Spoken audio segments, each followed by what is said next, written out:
বিধানসভায় তুমুল হয়ে হট্টগোল। মার্শাল দিয়ে বের করে দেওয়া হলো বিজেপি বিধায়ককে এবং মনোজ ওরাওকে পাঁচা কোলা করে বের করে দেওয়া হলো বিধানসভা থেকে। মার্শাল লাগাতে হলো এমন অবস্থা তৈরি হয়েছিল। এরপরই বিজেপি বিধায়করা বাইরে এসে প্ল্যাকার্ড হাতে তারা বিক্ষোভে বসে পড়েন। কথা বলবো, আমাদের সঙ্গে রয়েছে আমাদের প্রতিনিধি সঞ্জু সুর। সঞ্জু, 4 জন বিধায়ককে সাসপেন্ড, মার্শাল দিয়ে বিধায়কদের বের করতে হলো। মানে এই ছবি দেখে মনে হচ্ছে কোন ক্লাবের দুপক্ষের মধ্যে কথা হচ্ছে। এটা যে রাজ্য বিধানসভা সেটা বোঝার উপায় নয় সঞ্জু। একদমই তাই। দেখো, একেবারে চূড়ান্ত বিশৃঙ্খল পরিস্থিতি তৈরি হয়েছিল সেই সময় বিধানসভা অধিবেশন কক্ষের অভ্যন্তরে। একদিকে বিজেপি বিধায়করা তারা স্লোগান শাউটিং করছেন, ওয়েলে নেমে বিক্ষোভ দেখাচ্ছেন, কাগজ ছিঁড়ছেন। উল্টো দিকে মার্শালরা তারা একেবারে বিজেপি বিধায়কদের ঘিরে দাঁড়িয়ে রয়েছেন যাতে তারা ওয়েলের একেবারে ভেতরে না চলে আসতে পারেন বা শাসক দল বিধায়করা যেখানে বসে আছেন সেদিকে না যেতে পারেন। তবে একটা জিনিস তোমাকে বলবো, যখন এই ধরনের ঘটনা ঘটছে সেই সময় শাসক দলের বিধায়কদের আমরা দেখলাম তারা সম্পূর্ণ চুপ করে বসেছিলেন। এই বেশ কিছুক্ষণ ধরে এটা চলার পরে তুমি দেখো মার্শাল অধ্যক্ষ মার্শালকে অধ্যক্ষ রুলিং দেন এবং তিনি পরিষ্কার বলে দেন যে বিজেপির 4 জন বিধায়ক, পরিষদীয় দলের মুখ্য সচেতক শঙ্কর ঘোষ, অগ্নিমিত্রা পল, দীপক অধিকারী এবং মনোজ ওরাও, তাদের 4 জনকে তিনি সাসপেন্ড করছেন অধিবেশন কক্ষ থেকে বেরিয়ে যাওয়ার জন্য তিনি বলেন।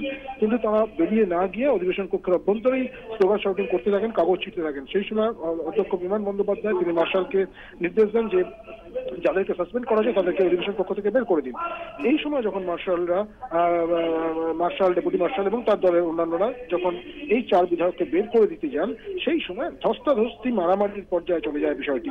এবং একদিকে বিজেপি বিধায়করা তাদের 4 জন বিধায়ককে আটকে রাখার চেষ্টা করেন, অন্যদিকে মার্শাল সহ তার দলের অন্যান্যরা এই 4 বিধায়ককে বিজেপি অধিবেশন কক্ষ থেকে বের করে দেওয়ার চেষ্টা করেন।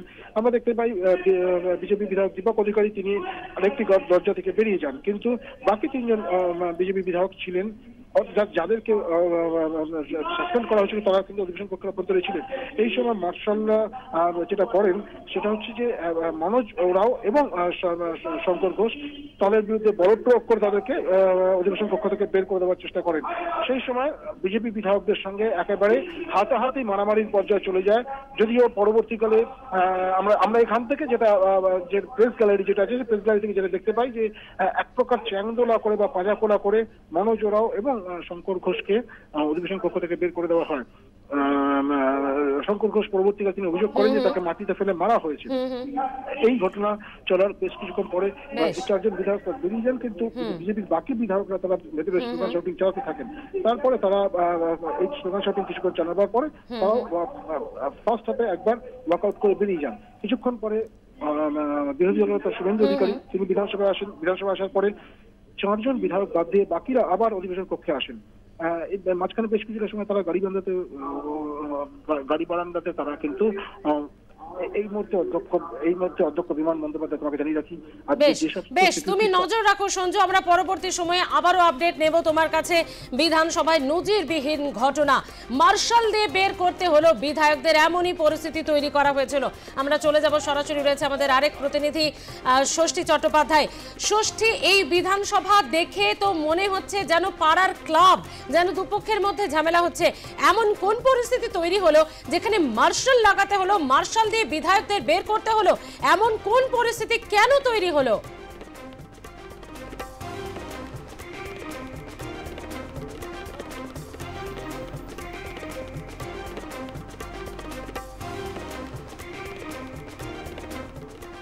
দেখো, বারবার ইতিহাসের পুনরাবৃত্তি ঘটছে রাজ্য বিধানসভায়, রাজ্যের আইনসভায়। এর আগেও আমরা দেখেছি যে গত বিধানসভা অধিবেশনেও বিজেপির 5 জন বিধায়ক এবং বিরোধী দলনেতা সহ 5 জন বিজেপি বিধায়ককে সাসপেন্ড করা হয়েছিল। এবং আজকে যে ঘটনাটা ঘটেছে একেবারে বাদল অধিবেশনের শেষ পর্যায়ে, আগামীকাল বাদল অধিবেশন সমাপ্তি হচ্ছে এবং তার আগেই সপ্তাহের প্রথম দিনেই রাজ্য বিধানসভায় শাসক বিরোধীর তাদের যে তরজা এবং হাতাহাতি ধস্তাধস্তিতে আবারও উত্তপ্ত হয়ে উঠল রাজ্য বিধানসভার একেবারে কক্ষ, যেখানে অধ্যক্ষ বিমান বন্দ্যোপাধ্যায়ের উপস্থিতিতে রাজ্য বিধানসভায় শাসকের বিধায়ক থেকে মন্ত্রী এবং বিরোধী দলের বিধায়কদের যেভাবে ওয়েলে নেমে রীতিমতো ধাক্কাধাক্কি পরিস্থিতি হয়েছে, সাধারণত এটা পাড়ায় ক্লাবে এই ধরনের ঘটনা আকসারি মানুষ দেখে থাকেন, কিন্তু রাজ্যের আইনসভা, যে আইনসভায় জনপ্রতিনিধিরা তাদের এলাকার উন্নয়নের কথা, এলাকাতে মানুষের বঞ্চিতর কথা তুলে ধরবে, সেই রাজ্য বিধানসভায় আজকের যে ঘটনা ঘটল বিগত দিনের সমস্ত ঘটনাকে বলাই বাহুল্য ছাপিয়ে গিয়েছে। তার কারণ এর আগেও আমরা দেখেছি নরহরি মাহাতো থেকে শুরু করে মনোজ টিগ্গা সেই সময় আক্রান্ত হয়েছিলেন শাসকের হাতে। তৎকালীন শাসক তৃণমূল কংগ্রেস 2011 সালে তৃণমূল ক্ষমতায় আসার পর বাম বিধায়ক তিনিও আক্রান্ত হয়েছিলেন, হাসপাতালে তাকে চিকিৎসা পর্যন্ত করাতে হয়েছিল।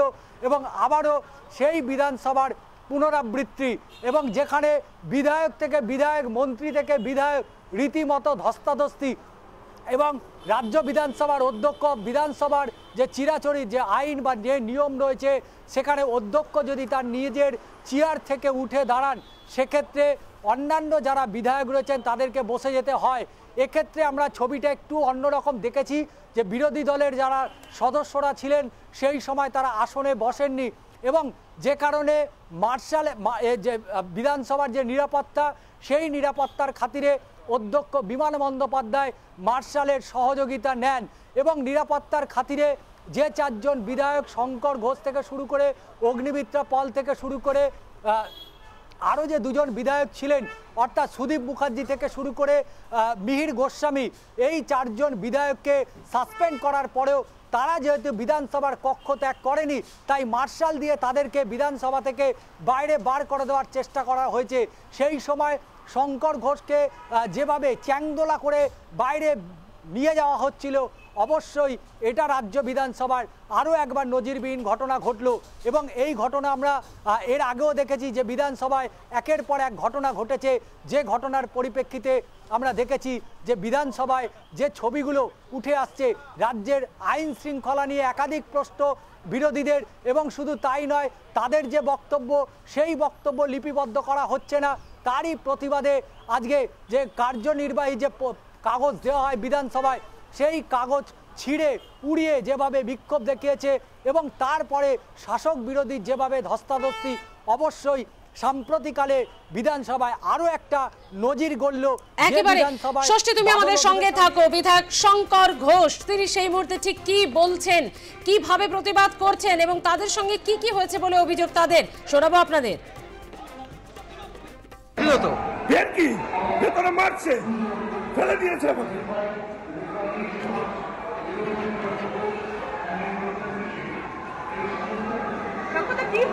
গত এর আগে এই স্পোর্টস ইউনিভার্সিটি বিলের দিন আমাকে বলতে বাধা দেওয়া হলো, অরূপ বিশ্বাস, চন্দ্রিমা ভট্টাচার্য মহাশয়, শোভনদেব বাবু, মন্ত্রী, বিধায়করা প্রায় 125 জনে তারা আমাকে বলতে দিল না।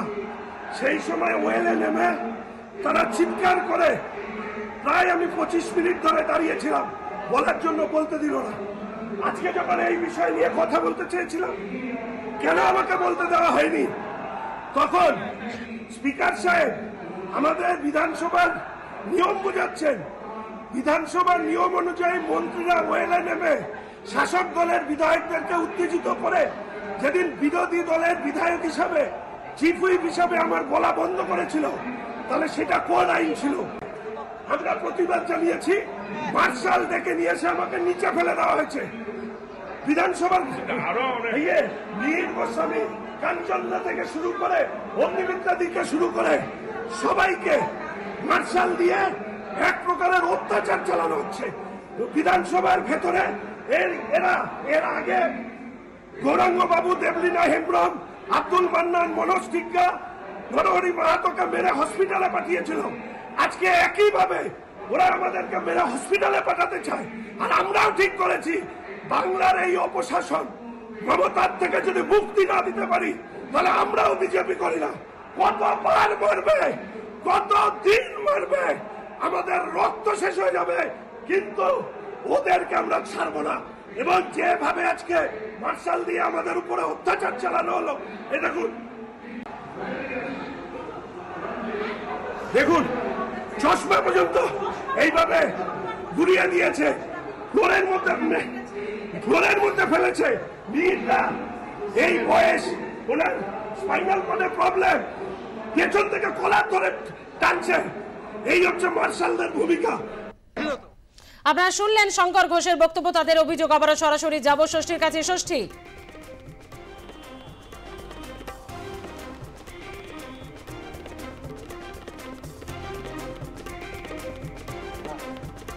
দেখো এই মুহূর্তে আমার সাথে রয়েছেন বিজেপি বিধায়ক এবং দীর্ঘদিনের বিধায়ক রাজ্য বিধানসভার আইনসভার সুদীপ মুখোপাধ্যায়, তার সাথে কথা বলবো।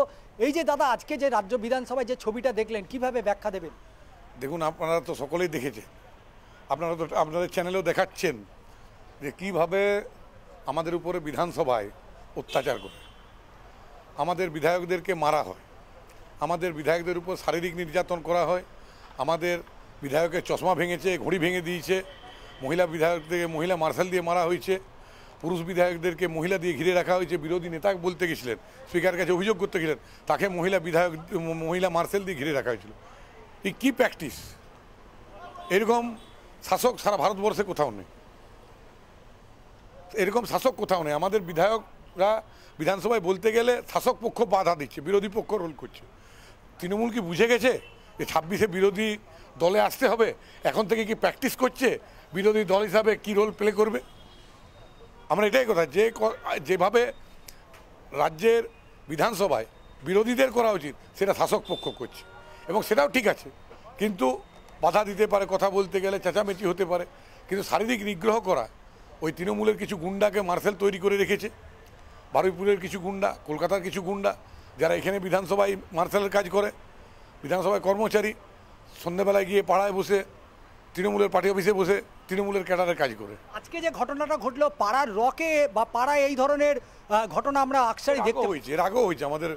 আমাদের বর্ষিয়ান বিধায়ক নরহরি মাহাতোকে, মিহির গোস্বামী দিকে এদেরকে মারা হয়েছে, তো এর আগেও হয়েছে, ইনজিওর হয়েছিল। মনোজ টিগ্গার পাঁজরে রিট ভেঙে দিয়েছিল। অধ্যক্ষের ভূমিকা নিয়ে কি বলবেন? অধ্যক্ষ চেয়ারটাকে সম্মান করা উচিত, নিরপেক্ষ থাকা উচিত। কারণ এই বাংলা থেকে অধ্যক্ষ সোমনাথ চ্যাটার্জি গিয়েছিলেন লোকসভাতে, ওনার ওটা দেখে কিছুটা শেখা উচিত। পিএ সাংমার লোকসভায় দেখা উচিত, বালাযোগীজির দেখা উচিত, সুমিত্রা মহাজন করেছে তাকে দেখা উচিত, এখন অম্বিল্লা করছে তাকে দেখা উচিত। আগেও যারা আমাদের স্পিকার ছিলেন, তাদের শিবরাজ সিং পাটিল ছিলেন, তাদের দেখা উচিত। অন্যান্য রাজ্যের স্পিকাররা কি আচরণ করে বিরোধী বিধায়কদের সঙ্গে এবং হাউসের মধ্যে কিভাবে রুলিং করে, সেটা স্পিকারের দেখা উচিত। এবং আমরা আশা রাখবো সেসব দেখে ওনার শুভবুদ্ধি উদয় হবেন। এবং আমাদের বিধানসভাতেও আইনসভাতেও আমরা বিরোধী, আমরা রাজ্যের নিপীড়িত শোষিত মানুষের কথা বলবো, আমরা বঞ্চিতের মানুষের কথা বলবো, আমরা শাসক দলকে ভুল ধরিয়ে দিব, তার থেকে শিক্ষা নিয়ে শাসক দলকে কাজ করতে হবে। এটাই তো বিধানসভার নিয়ম, এটাই তো আইনসভার নিয়ম। কিন্তু শাসক দলের গুন্ডাদেরকে দিয়ে বিরোধী বিধায়কদের মারা, বিরোধী বিধায়কদেরকে নিগ্রহ করা, শারীরিক নিগ্রহ করা, এটা তো কালচার নয়, এটা বাংলার কালচার নয়। এই কালচারটা তৃণমূলই নিয়ে এসছে। এর আগেও মমতা ব্যানার্জি বিরোধী দলের নেত্রী হয়ে এখানে ঢুকেছিলেন, এই সদনের উনি মেম্বার ছিলেন, উনি পার্লামেন্টের মেম্বার ছিলেন, তার বিধায়কেরা এসে ভাঙচুর করে।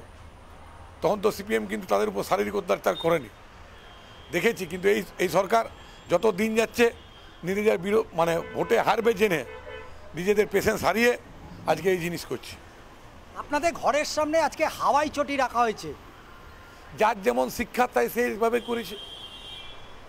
Bad culture. আজকে এটা যে করছে, আজকে যেন এটা মনে রাখে তারা যারা করেছে, যে ইট ছুড়লে পাটকেল খেতে হতে পারে, ইট ছুড়লে পাটকেল খেতে হতে পারে। আজ তুমি শাসক, কাল তুমি বিরোধী হবে। বাংলার জনগণ ঠিক করে নিচ্ছে 26-এ কী করবে।